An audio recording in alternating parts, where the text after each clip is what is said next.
बहीण योजनेला भरभरून मिळत असलेला प्रतिसाद आणि या महाराष्ट्रातल्या लाडक्या बहिणींचा लाडका भाऊ राज्याचे मुख्यमंत्री माननीय देवेंद्र भाऊ फडणवीस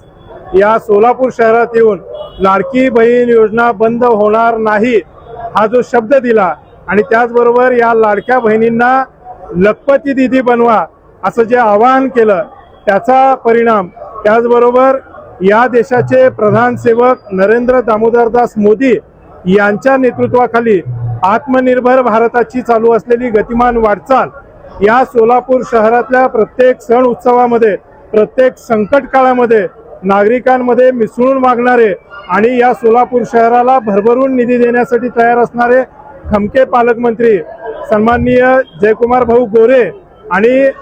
केवळ वर्षभराच्या कार्यकाळात जवळजवळ 150 कोटीचा विकास निधी या सोलापूर शहरासाठी खेचून आणणारे माननीय देवेंद्रदादा कोठे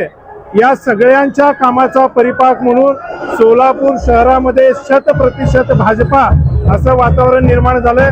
आज प्रभाग क्रमांक 9 मध्ये भारतीय जनता पार्टीचे अधिकृत उमेदवार शेखरजी इगे, कादंबरीताई मंजेली, पूजाताई वाडेकर आणि मेघनाथजी येमूल या 4 उमेदवारांसाठी ही भव्य अशी पदयात्रा निघालेली आहे। या पदयात्रेला सुद्धा खूप चांगला प्रतिसाद इथं नागरिकांकडून मिळतोय। या 4ही उमेदवारांचा अतिशय प्रचंड मताधिक्याने विजय होईल आज ही ग्वाही मी दाजीपेठ इथल्या गणरायाच्या साक्षीने आपल्या सगळ्यांना देतो। धन्यवाद।